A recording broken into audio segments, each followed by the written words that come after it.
किसी ने हजरत अली से कहा था किसी अमानतदार की बात सुनाओ, तो कहने लगे सुनाता हूँ फारूक आजम की बात। कैसे? फरमाने लगे मैं उमर से मिलने गया। ये इखलाक है। हजरत अली शेर खुदा फरमाते हैं मैं उमर से मिलने गया फारूक आजम से। जब मैं ये उनके इखलाक की बात बता रहे, कहते जब मैं उनके पास गया तो दिया जल रहा था। अंदर दाखिल होते ही सलाम लिया तो हाल चाल पूछने की बजाय उमर पूछने लगे कि अली कोई सरकारी काम आए हो, दीनी काम आए हो या जाती काम आए हो? तो हजरत अली रदी अल्लाह ताला अन्हु फरमाते हैं मैंने कहा कि मैं तो जाती काम से आया हूँ। तो कहते उमर जल्दी से उठे और दिया उन्होंने गुल कर दिया, चिराग बुझा दी। तो कहते मैंने कहा कि उमर चिराग क्यों बुझाया है? उमर फारूक रदी अल्लाह ताला अन्हु फरमाने लगे मैं सरकारी दस्तावेजात लिख रहा था तो ये सरकार का दिया जल रहा था उतनी देर तक, अब हम जाती बात करने लगे हैं। ये डर लगता है चंद कतरे तेल आतियात के लिए इस्तेमाल हो गया तो रब की बारगाह में क्या जवाब देना। ये इखलाकी कदरें हैं, इखलाकी कदरें। जिस कौम के अंदर इखलाकी कदरें बहाल रहती हैं वो कौम जिंदा रहती है। हजरत फारूक आजम रदी अल्लाह ताला अन्हु ने महल कोई नहीं बनाया, पार्लियामेंट कोई नहीं थी, सेनेट का इजलास कहीं भी नहीं होता था। हजरत फारूक आजम रदी अल्लाह ताला अन्हु ने ना कोई सदर हाउस बनाया, ना वजीर आजम हाउस बनाया, ना हजरत फारूक आजम ने कोई पार्टी बनाई, ना किसी के सदर बना, किसी जमीयत की सदारत की। बस इखलाकी कदरें उन्होंने बहाल रखी। अबू बकर सिद्दीक हो, फारूक आजम हो, उमर फारूक हो,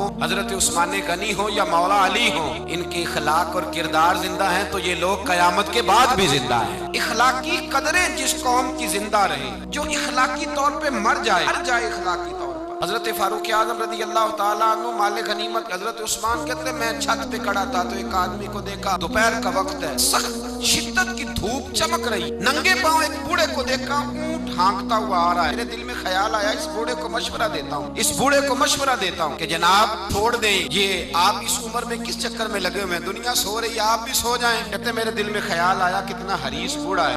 आते जब वो मेरे करीब आए मैं छत पे देख रहा था तो मेरी तो आंसू ही निकल गए। ये कोई हरीस बूढ़ा नहीं है तो उमर फारूक है। तो हजरत उमर फारूक रदी अल्लाह ताला अन्हु। मैं नीचे उतरा, मैंने कहा हुजूर क्या कर रहे हैं, गर्मी का मौसम है। कहने लगे ये माले गनीमत के ऊंट भाग गए थे तो संभालता फिरता हूँ। हुजूर किसी गुलाम को कह देते। फरमाने लगे हुकूमत मेरी है तो जिम्मेदारी भी मेरी है, हुकूमत मेरी है तो ड्यूटी भी। इखलाकी कदरें जब किसी कौम की इखलाकी कदरें, काजी शुरैह रहमतुल्लाह ताला अलैह हजरत अली शेर खुदा के काजी थे, हजरत मौला अली शेर खुदा रदी अल्लाह ताला अन्हु ने मुतय्यन किया था। वो आए हजरत अली के पास, काजी साहब आके कहने लगे हुजूर मेरा इस्तीफा कबूल कर ले, चीफ जस्टिस नहीं बन सकता, मैं उमूर नहीं चला सकता अदालत के। तो अली ने फरमाया काजी साहब क्या हुआ? कहने लगे दो पार्टियों का मुकदमा मेरे पास था तो कल एक पार्टी 10 किलो खजूरें लेके आ गई है मेरे पास। तो हजरत अली फरमाने लगे आपने कबूल कर ली है? कहने लगे जरूरत थी मैं कबूल कर लेता। मैंने उनसे कहा है खबरदार तुमने सोचा कैसे, झिड़क दिया है, कबूल नहीं की तो कहा फिर आप इस्तीफा क्यों दे रहे हैं? तो ये उम्मत मुस्लिमा की इखलाकी कदरें हैं, ये उम्मत मुस्लिमा का रंग है। अपनी मिल्लत पर कयास अक़वाम मगरिब से न कर, आस है तरकीब में कौमे रसूल हाशमी।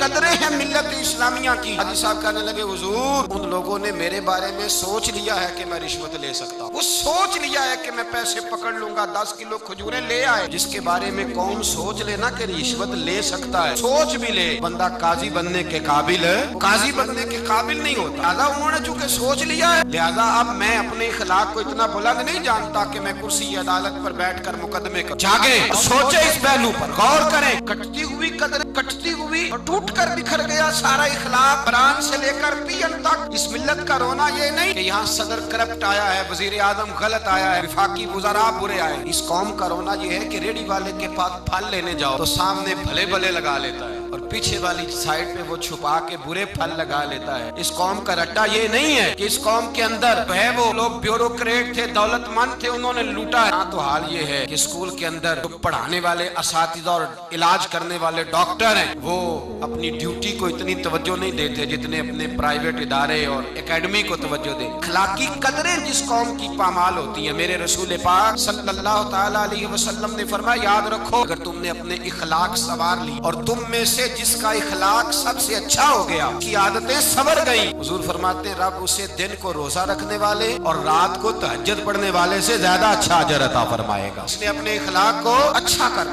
अपनी आदतों को संवार लिया और फरमाया मैं तुम्हारे इखलाक संवारने आया हूँ, मैं तुम्हारी आदतें निखारने आया। मेरे रसूल पाक अलैहिस्सलातु सलाम ने इखलाक की कदरें, मेयार बुलंद किया। इखलाकी कदरों का मेयार लोगों पर बोझ बन जाता था। अगर किसी का एक पैसा किसी के हाथ आता था उसको रात नींद नहीं आती, ना मुहाल होता था। ये इखलाक था। साथ वाला पड़ोसी बेचैन होता था तो इस घर में भी किसी को नींद नहीं आती थी। ये इखलाक था। उस्मान गनी रज़ी अल्लाह ताला अन्हु अगर मालदार हैं, जिस भूखे की भूख का पता चला है, उस्मान गनी ने अपने कंधे पे तोड़ा रख के उसके घर पहुंचाया। इखलाकी कदरें थी। हजरत बिलाल हबशी रज़ी अल्लाह ताला अन्हु का रंग काला है, होंठ मोटे हुए नहीं है, लेकिन वो जब भी आके खड़े होते थे सारे कुरैशी हाशमी खड़े होकर उनका इस्तकबाल करते। इखलाकी कदरें जिस कौम के अंदर मजबूत होती हैं, हमारे तो घरों में सत्यानाश हो गया इखलाक का। बेटा शिकायत करता है, मैं हुकूके वालिदैन पे बयान कर रहा था, बच्चा बाद में मुझे मिला, कहने लगे साहब एक दुखड़ा भी सुन लो थोड़ी देर के लिए। हमने बड़ी अजमतें बयान की माँ बाप की, एक दुखड़ा भी सुन लो। मैंने कहा सुनाइए। कहने लगे अगर अब्बा राजी उससे हो जो जेब ज्यादा गर्म करे, अगर अम्मा गीत ही उसके गाए, अम्मा को पैसे ज्यादा कमा के ला के दे तो मैं गरीब हूँ तो बताए मैं अम्मा को राजी कैसे करूं। जहाँ इखलाकी कदरों का ये हाल हो कि बच्चे सोचने लगे पैसे होंगे तो बाप राजी होगा, पैसे होंगे तो अम्मा राजी हो। मेरे मुस्तफा करीम अलैहिस्सलाम सहाबा के इखलाकी पहलुओं पे तवज्जो देते और हिलम का, हौसले का, तहम्मुल का, बुर्दबारी का, सखावत का दर्स देते। इसीलिए इखलाकी कदरें बड़ी मजबूत थी। हजरत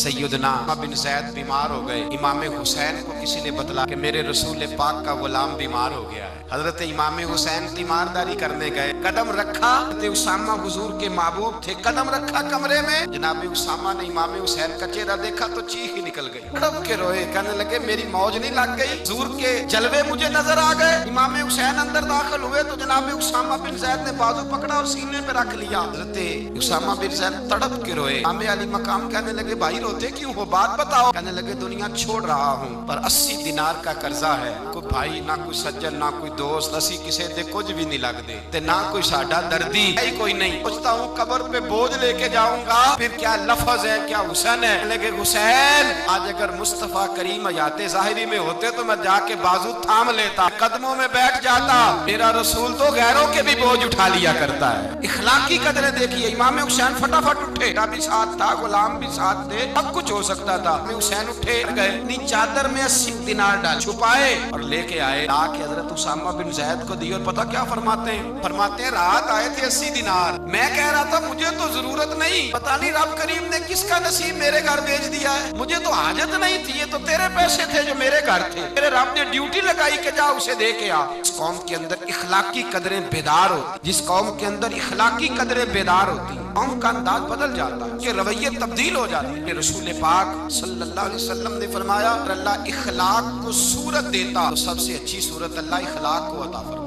सारा दिन कंगा की, सारा दिन शीशे पे खड़े रहे, सारा दिन आईना देखा। ओ भाई गर्दन झुका के दिल भी देख लेता तो मैल कोई नहीं फिर तू बड़ा हसीन है, अगर बुग़्ज़ कोई नहीं फिर तू बड़ा प्यारा है, अगर हसद कोई नहीं फिर तेरे अंदर बड़ी रोशनी है, अगर तू किसी का दुख बांटता है तो फिर क्या बात, अगर तुझे किसी पे शफकत आती है फिर क्या बात, अगर किसी के रोने से तेरी आंखें भी रो पड़ती हैं फिर तू बड़ा ही आला, फिर क्या बात।